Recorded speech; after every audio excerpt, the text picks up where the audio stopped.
29 जनवरी और 30 जनवरी का दिन तुला राशि के लोगों के लिए कैसा होने वाला है।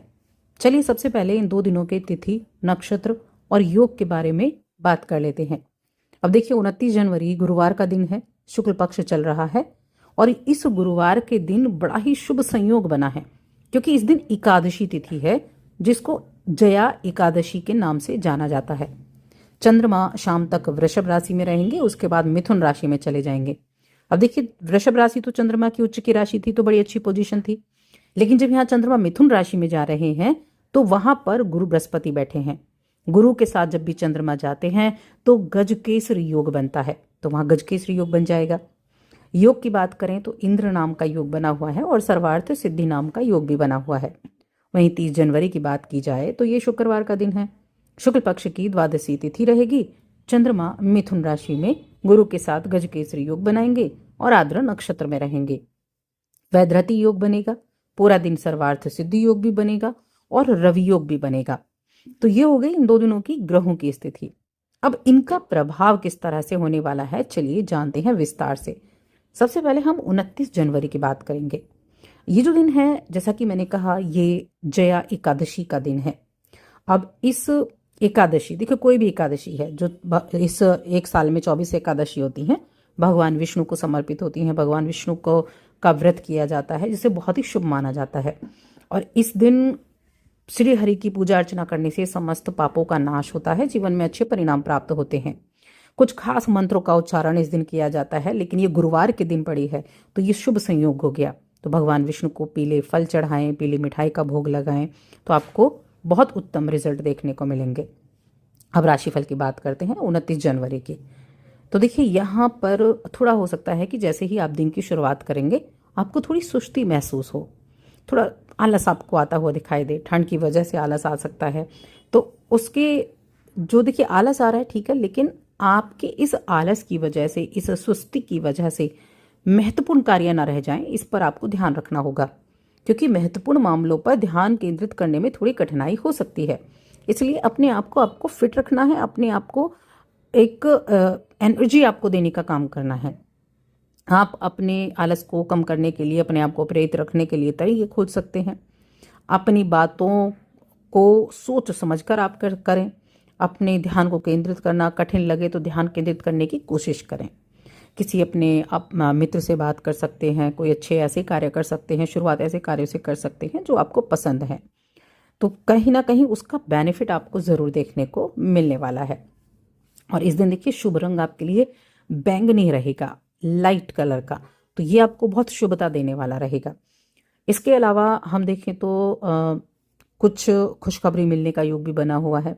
अगर आप एक स्टूडेंट हैं, आपने कहीं आपने अप्लाई किया हुआ है, ख़ास तौर से आपने बाहर के लिए अप्लाई किया हुआ है, तो बाहर से खुशखबरी मिलने का योग भी बना हुआ है। इसके अलावा अगर आप इंजीनियरिंग की पढ़ाई कर रहे हैं तो आपको बहुत अच्छे अवसर मिलने के संकेत बने हुए हैं।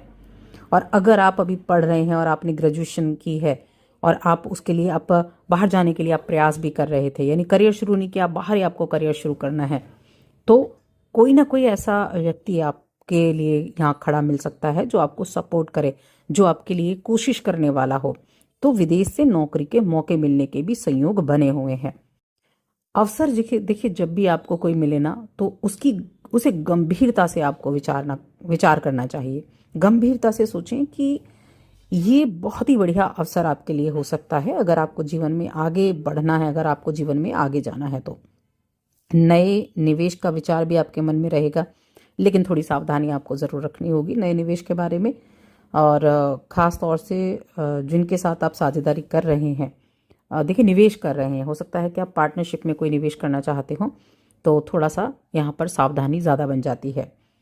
किसी भी अंतर्राष्ट्रीय चीज़ पर आप काम करते हैं तो वहाँ थोड़ा पैसे का लेन देन करने में भी सावधानी आपको बरतनी होगी। हालांकि आप कार्यों को बड़ी विनम्रता के साथ करेंगे और विनम्रता से जब आप आगे के लिए काम करेंगे तो चीज़ें ठीक ही होंगी, लेकिन फिर भी थोड़ा सा यहाँ पर ध्यान आपको ज़रूर देना होगा। खाली अंदाज़ा लगाकर काम नहीं करना है, चीज़ों को ऑब्जर्व करना है कि किस तरह से उसका रिजल्ट प्राप्त हो सकता है। क्या कोई भी प्रस्ताव आपके पास आता है तो क्या वो प्रस्ताव आपके लिए फ़ायदेमंद है या नहीं, इस पर आपको विचार करने की ज़रूर आवश्यकता है।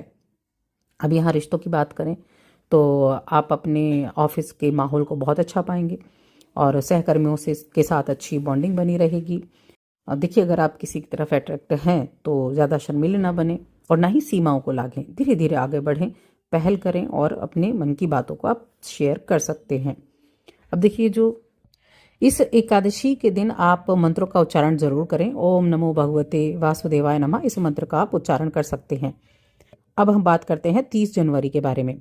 30 जनवरी चंद्रमा मिथुन राशि में आ जाएंगे और गजकेसरी योग बनाएंगे। किसके साथ? गुरु बृहस्पति के साथ मिलकर गजकेसरी योग बनाने वाले हैं। अब यहाँ देखिए, जो गुरु की स्थिति है ये आपको बड़े जबरदस्त लाभ देने का काम करेगी, क्योंकि ये स्थिति भाग्य भाव में है। भाग्य भाव में ये योग बना है, तो आप हर एक चीज का हिसाब किताब रखेंगे।